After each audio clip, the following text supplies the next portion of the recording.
I'm going to kindly ask the Miami Dolphins and the NFL to never schedule a Dolphins game on Christmas Day ever again. I mean, what was it, 7.5 point favorites at home against a not very good Green Bay team. I'm thinking, man, this is going to make my Christmas even better. Get a nice Dolphins dub, snap a 3-game losing streak. Instead, lump of coal in my stocking. Alex Donno, alongside, as always, Troy Stradford, former Miami Dolphins player. And, Troy, people always used to say this in the old days about the Dolphins. Dolphins in December would always have these collapses. Well, in recent years, the Dolphins would always start terribly and they'd get better in December.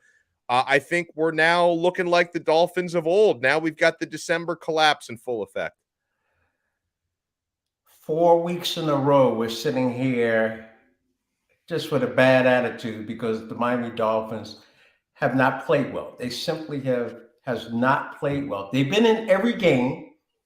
They make big plays in every game, but they've come up on the short end of the stick on every game.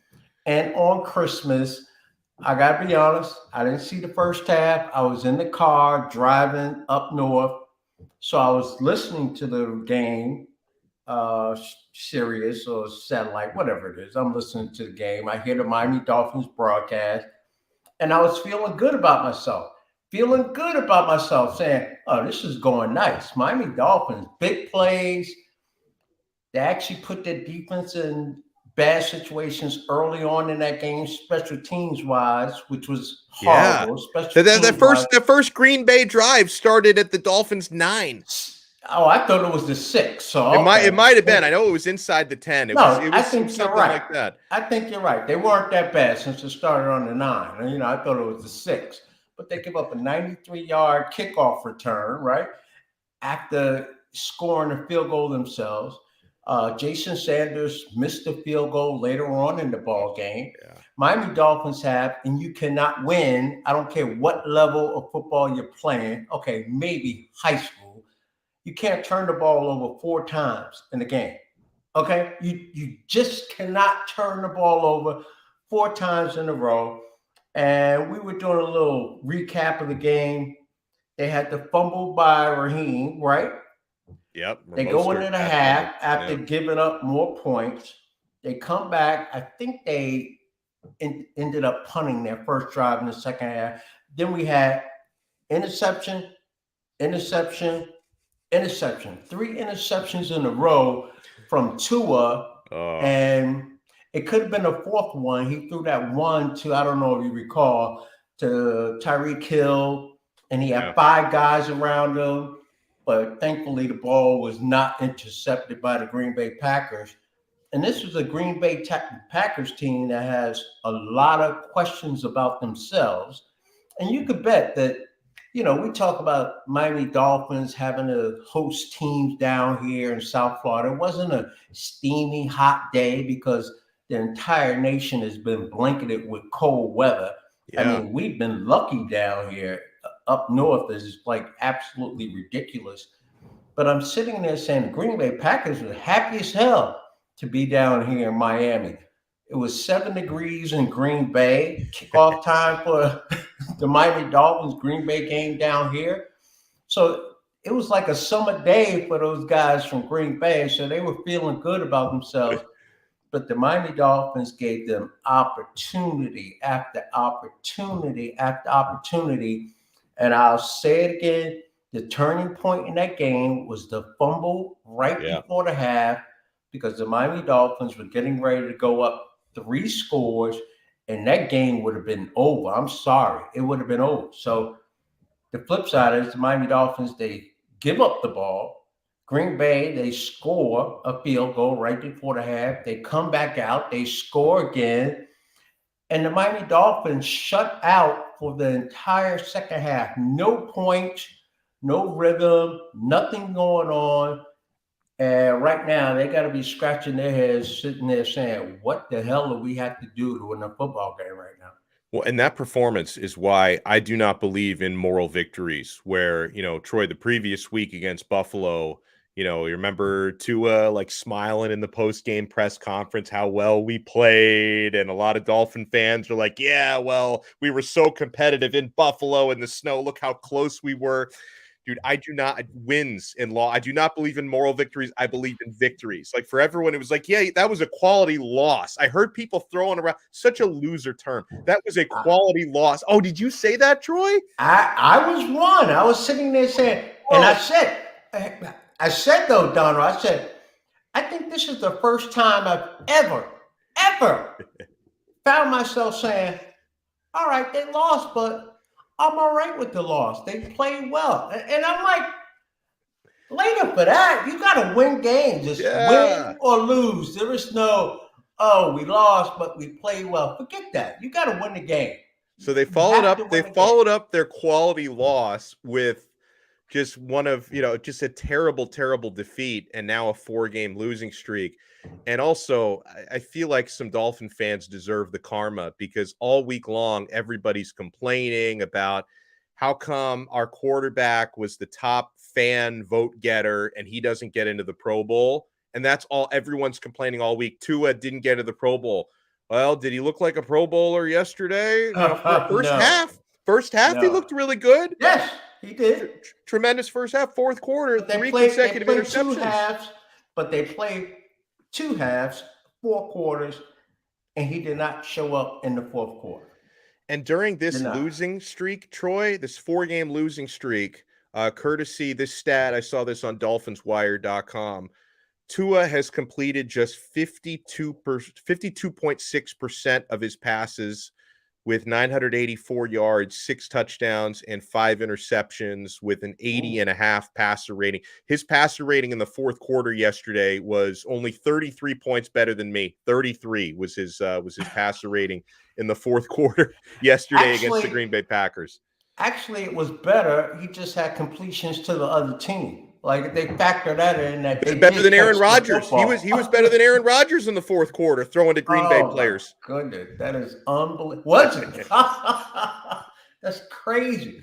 And I don't know how many INTs that Green Bay has had throughout the course of the season, but I'm sitting there saying, I'm willing to bet whatever that they never had a game where they had 3 this year, where they had 3 INTs. They definitely didn't have one where they had 3 interceptions and 3 consecutive possessions. So awful. You know it was a bad performance by Tua when my guy, and I love this dude, of course, when my guy Big O had nothing positive to say about Tua, because he's like the captain of the Tua fan club, right? Yes. When he had nothing nice to say about Tua, when even Big O was like, I got nothing. And you know who else? Tua's trainer, Nick Hicks, had nothing. He even said, like, if you guys want to roast me, I got nothing. Just come and roast me. Hey, you got to take it, man. You got to take it. When you are a cheerleader of a player, a team, or whatever, and they just do not perform, you just got to take one. You got to take one for the team. Like, you put yourself out there, you got to take it. And I know Big O, I follow him on Twitter and all of that, Instagram, and I see what he posts. And he has been on a very good ride because Tua has silenced a lot of people. But we go back to that. Tua gets scrutinized unlike any quarterback in the National Football League. I truly believe that. And for him to go out and just lay an egg the way he did yesterday, I don't know. They got to find some answers, and they got to find some answers fast. They got 2 games left. They play in New England Sunday, 1:00. And then the week after that, the final game, they play the New York Jets at home, 1:00. Those are 2 teams that lost big games this weekend as well. Yeah. So the AFC East, outside of Buffalo, the AFC East was horrible this week. Jets lost, New England lost, Dolphins lost. And so now it's getting to that point in the season, and this truly happens. Jets aren't eliminated. New England, I don't think they're eliminated yet. And the Dolphins not eliminated. Yeah. So you're still playing 100% when you're not eliminated. Once you become eliminated, Yeah, you'll start the game at 100%, but as that game goes on, the percentage it definitely drops. So when it comes to this week's game against the New England Patriots, you could bet they're going to sit there and they're going to give the Miami Dolphins all that they can handle. Miami Dolphins have to take care of business.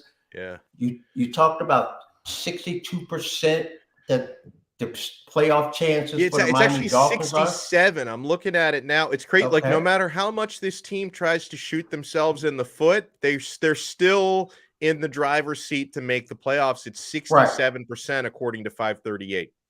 I'm trying to look at it right now also. I mean, the simplest math when it comes to the Miami Dolphins is you win your final two games and you're in. Yeah. And I don't care what the sport is, I don't care who the team is, when you find yourself in that position where you control, you control your own destiny. Okay, you don't have to scoreboard watch and see if this team won or if this team lost.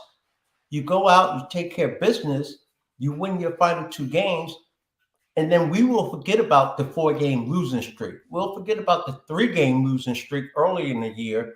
We will turn the page, and now it's a new season because it's the playoffs. And anything, as long as you are ready, anything can happen in the playoffs. And I don't care who you're playing against. Dilly says, do we really want another quick elimination game?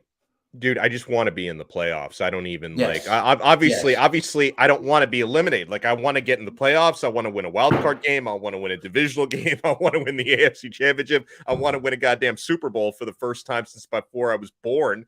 I want all of that, but I would take playoffs over not. Like, Troy, I would rather make the playoffs and lose by 30 in a playoff game than miss the playoffs. Absolutely, absolutely. Because until you've been to a playoff game, you have no idea how it changes. Yeah. It changes.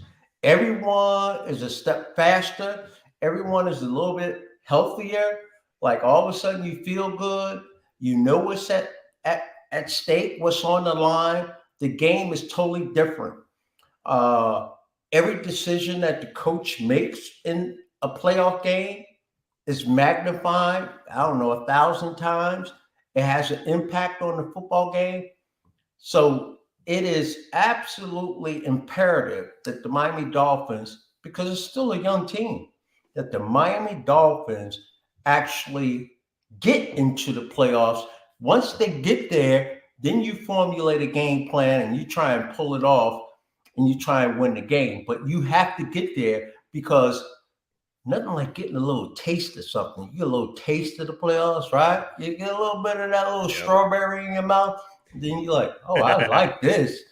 I want some more of this. So if you lose, off season comes, and all you're thinking about is playoffs, playoffs, playoffs. We got to get there again. We got to get there again, and we got to win the next time. So the experience that your team gets from making the playoffs is astronomical. It truly is. You rather go and lose than not go at all and not know what it tastes like. Gelato, which by the way is my favorite form of ice cream, so I appreciate you watching today. He says, do the Dolphins need to draft another quarterback or give Tua another season in the same system? I think this is what they're going to do. They're going to give him another season in the same system because they have operated everything that they've done with their draft picks, the ones that they haven't had to forfeit due to tampering. Everything they've done with their draft picks is we're building our team for better or for worse. We are hitching our wagon to Tua. That's the way they've been operating. So no, I'm not expecting the Dolphins to legitimately try and turn the page on Tua, which might be a mistake. No. Maybe it's not a mistake. But it seems as though the Dolphins are going to hitch their wagon to Tua Tagovailoa. So we've got to hope that, because it's one of the things that's so crazy, Troy. Every few weeks, one side is dunking on the other side, right? True. For the first couple months of the season, Tuanon was all over. Like, the Tua haters had to change their names and like move into witness protection because Tua was playing so well.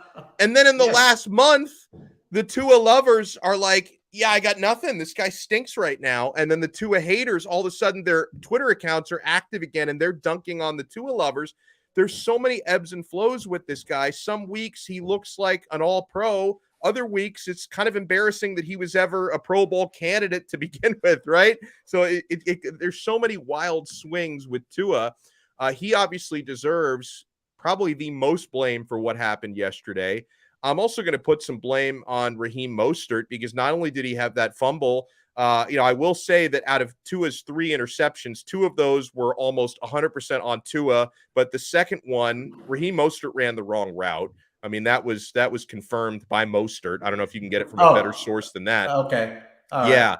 So you could say that Mostert was responsible for, 2 out of the Dolphins' 4 turnovers yesterday. Tua was responsible for the other 2, so he deserves some blame. What do we do with Mike McDaniel, Troy? I think the honeymoon's over for him, right? I still like him, but this is obviously, your first year coach looks a lot better at 8-3 than at 8-7.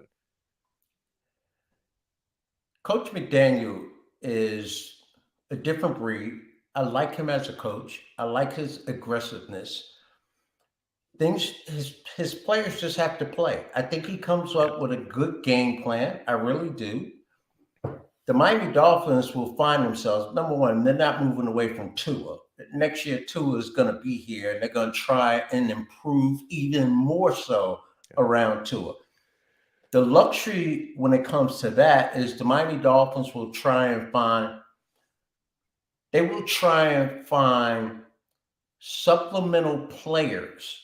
Doesn't necessarily have to be a first round draft pick. I'm talking about later in the draft. You got to get some players that's going to play better on special teams, that's going to play better when they have to fill in for someone. And that's a good position to be in. They got to get the secondary healthy again. You got to get Jones back, and hopefully he'll be back, right? I forgot so they he have existed. to do. You forget, right? The defensive line has been playing crazy. Wilkins has been playing outstanding. Sealer, outstanding. They've been playing outstanding football up front, but all game long. All it takes is for you to get beaten on one particular drive, and now you start pointing the finger at the defensive players. And listen, they were put in difficult situations early on in that game, but yet they answered the bell. So the Miami Dolphins, should they draft a quarterback? I just go back to the New England Patriots during that great run of Tom Brady up there. Did they not draft a quarterback every year? Just about. It seems like they always drafted a quarterback. I think that's the right way to do it. I think late in the rounds, if you think there's a diamond in the rough out there that you could bring along, especially if you believe in your coaching, you draft that guy, 5th round, 6th round, and beyond. You draft that guy, you bring him in. But no way the Miami Dolphins would think, number one, they don't have the number 1 pick in the draft. They don't have the number 2 pick in the draft. That's the only way you would draft a quarterback early on if you're the Miami Dolphins. If you had number 1 or you have number 2. And they don't have that. So if you want to develop someone, you develop someone that you find later on in the draft, but you ride with Tua and you get that offense. The offense is explosive, man. Mm-hmm. I didn't know whose fault that was if it was Raheem's fault or the quarterback's fault, because it was a timing route. Yeah. And I put myself in Raheem's position, and I sit there and I go, okay, I know he's supposed to run sort of like a slant route. And he saw that defender there, so then he decided to go up. I don't know if he had that option or not. So Tua was trying to throw that thing on time. He's like, okay, I got him. But then the receiver decides to go deep. And now the linebacker, he had his eyes, on a swivel, looking around. He read the quarterback's eyes, and he came up with the INT. But listen, I'm not giving up on Tua. Tua has executed this offense for the most part the way you want it to be operated. And I said, 6 weeks ago, it definitely wasn't in the last 3 weeks. Is there another quarterback out there right now that could run this offense efficiently as Tua has been running this offense? And I don't know. So it's going to be hard to find another quarterback to fit in I don't even know why I'm talking about that. Tua's going to be the quarterback. He's going to be the quarterback. That's it. Yeah, absolutely. Well, I've got some good news for the people out there that if you want to watch a real quarterback, there's going to be one on TV tonight. Let's talk about Prize Picks because Justin Herbert is in action this evening. The Los Angeles Chargers will take on the Indianapolis Colts. We'll see. Maybe the Colts will have a 34-point lead and they'll blow that one tonight because they seem to enjoy doing stuff like that. Was that horrendous or what? That was one of the worst things I've ever seen. It's worse in NFL history. I've been kind of busy with Christmas. Is Jeff Saturday still their coach? Like, he's still their coach? He's still their coach. And okay, he wants to be the coach next year. Oh my God. He wants to remove the interim tag and become the head coach next year. That's not how you get the job. I wouldn't hire him to coach my CFL team. Like if there's a CFL team in Indiana, I wouldn't hire that guy. I mean, just go back to TV. If there's one owner who might hire him because he's on the substances, is Jim Irsay. Jim Irsay might give him an opportunity to be the full-time coach there. But yeah, so you've got let's talk about Prize Picks. And guys, hold on, let me get the nice banner up here. Our code is 5. Troy and I have been playing Prize Picks all season long. You sign up on the Prize Picks mobile app, free mobile app, or you sign up at prizepicks.com. It takes minutes to create your account. And then when you make your first deposit, you use our code 5, F-I-V-E. And when you make your first deposit, they're going to double it up to $100 with our code 5, F-I-V-E. All you do is you select 2, 3, 4, or 5 players and just predict if they're going to go over or under their stat projections. And if you get all your picks correctly, you can win up to 20 times your money, guys. So I'm looking at absolute stud. We saw it head-to-head on the field a couple of weeks ago. Justin Herbert, who we could have drafted, but he fell an extra spot to number 6. This is why people hate me, because I can't resist the low-hanging fruit. You just jab it in there, like you just kind of work it in. This is why Dolphin fans hate me. And I am a Dolphin fan, but my own people hate me because I love to throw in the Justin Herbert jokes. But okay, so Justin Herbert, listen, he's not perfect. There's some warts on the Herbert resume. He's never been to the playoffs. He throws interceptions at key times. Not 3 in a row usually, but he does throw some key interceptions. So he's going up against Nick Foles and the Colts tonight.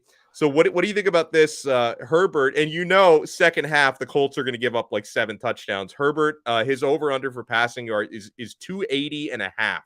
Do you go over 280.5? Yeah, I tend to agree. Over. I tend to agree. Is a machine. He posts numbers. Yeah. Every week he puts up numbers, and that team goes, I got to go over with that. And if you lose with the over, so be it. That means that somehow, some way, the Indianapolis Colts came up with a super game plan. They executed it, and things just didn't go that game. Where's that game tonight? It really doesn't matter. If it's in. Let me double check because that's one thing on Prize Picks when I'm making the selection. It doesn't make Indianapolis plays inside, right? So yes. It doesn't matter. Yeah, it doesn't matter. They play indoors. They're soft. Right. Hold on. I want to check that out where the game is tonight. Okay, it's at the Colts, so it's going to be indoors in Indianapolis, and the Chargers are 3.5-point favorites on the road. Yeah. So on the flip side, Nick Foles over or under 222.5 passing yards. Nick Foles. Yeah. You forgot he existed, didn't you? Super Bowl winner. I know. What's his number? 222.5. I'm going probably under. Go under. Yeah. I'm going under. I'm probably going to go under for that as well. Yeah. All right. We do have, by the way, Tua versus Mac Jones. We have the projected numbers for that on Sunday. Do you go? I'd probably go over.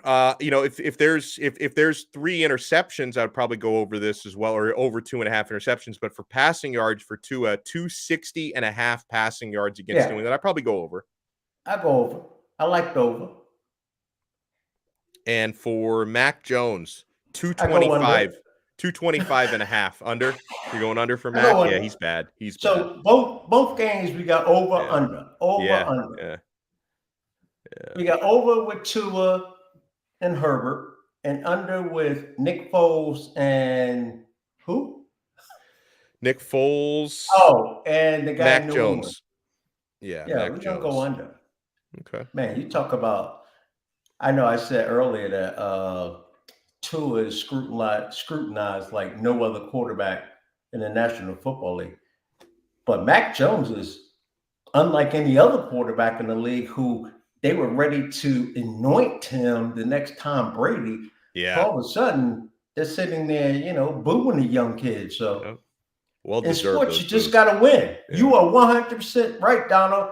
There is nothing that comes with a moral victory. You either win or you lose. We love you if you win. We don't like you so much when you lose. So we haven't liked Tua very much for 4 straight weeks. Tua, you know who Tua, if I was squinting yesterday watching Tua in the second half, you know who he kind of reminded me of? Zach Wilson. Like if you watch him while squinting, like some of those interceptions are like, Zach, is that you? What are the Jets going to do with him?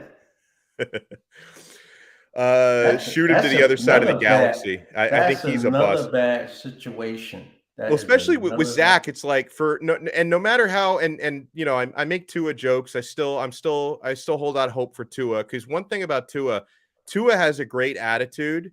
Zach Wilson, he's like a spoiled brat, terrible attitude. Like after that awful performance where he refused to blame himself for anything, like he's not a teammate. Like you can't have that guy in your locker room. Yeah, like his mom is standing next to him with a pacifier, getting ready to stick it in his mouth and say, "Just shut up." Like, he's a kid. Now, I believe it takes players 3 years to get the whole rah in the NFL and make a lot of money out of your system. Yeah. And on year 3, going into year 3, you get this new perspective that offseason. The offseason is amazing. It does a lot of players in. It's like, wait a minute, this guy played great last year. Now this year, he's not playing so hot. Well, you got a year older in that time, and the body just does not respond like it used to. And that goes across the board with all of us. And so your play is not going to be that good, but also the younger guys, they learn how to be professional. Yes. They learn that this is serious business. Now they already checked the bank account. They got their money there. Now they want to be remembered long term, and they want that ring on their finger. They want to know what that feeling is like to go to a Super Bowl and hoist that trophy and be celebrated as a Super Bowl champion, because it's like a doctor, right? Once you're a doctor, you're always a doctor. You're always addressed doctor. That's doctor. True. No matter where you go, no matter who introduces you, you are known as doctor, right? When you win a Super Bowl, no matter where you go, no matter who introduces you, you are introduced as Super Bowl champion 47, Super Bowl champion 3. Once you get that, and I don't think you learn that, there's a few younger guys that come in, but year 3, going into that 3rd year, Donald, it's like, wow, like I got an opportunity to like go down in history in this profession that I've been blessed enough to play. I want that. So, and nowadays with social media, you have everyone knows everybody. Back when I played, I didn't know they're all friends. Yeah, they're all friends. So you could bet at some point in the off season, you're gonna go somewhere, spend time with one of your friends who's gonna go like this. I got that Super Bowl ring. And you're going to say, I want that ring. So Zach Wilson, I'm not going to give up on him. I think he needs to mature. I really think he does. I think he's still young inside between the ears. He's young. So let's see if that happens for him. So, by the way, if you guys want to sign up, prizepicks.com or the PrizePicks mobile app and use our code 5, F-I-V-E, to double your first deposit up to $100. You make selections, 2 players, 3 players, 4 players, 5 players. You can go, by the way, cross sport with them. You can select 2 NFL players. Bowl season, you select some college football players, hockey season, basketball season, select some NBA and NHL players. You can go cross sport, cross league with your selections and win real money. Prize Picks truly is daily fantasy made easy. You know who loves the Dolphins, was very disappointed about their loss?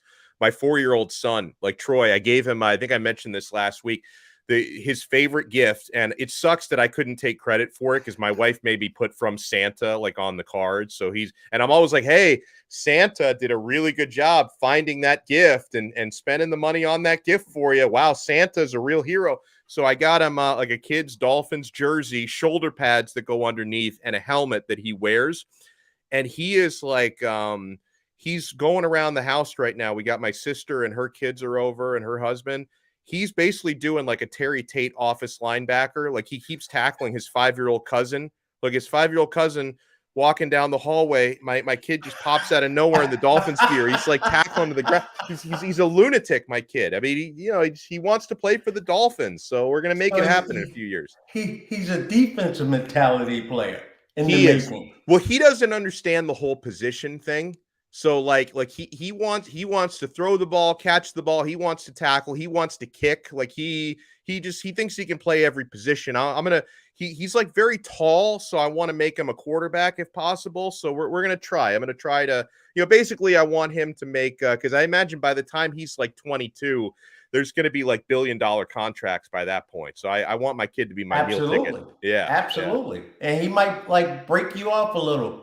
Break you off a couple dollars. He's my lottery ticket. So this is going to be like 2040, I think would be the age he can get into the NFL. So by 2040, there's going to be $1 billion contracts and we're going to be good. I keep letting him use his cousin as a tackling dummy. And that's how we're getting things done. I can recall when my son was young, he got his little uniform, had a little football, and we always would play goal line stand.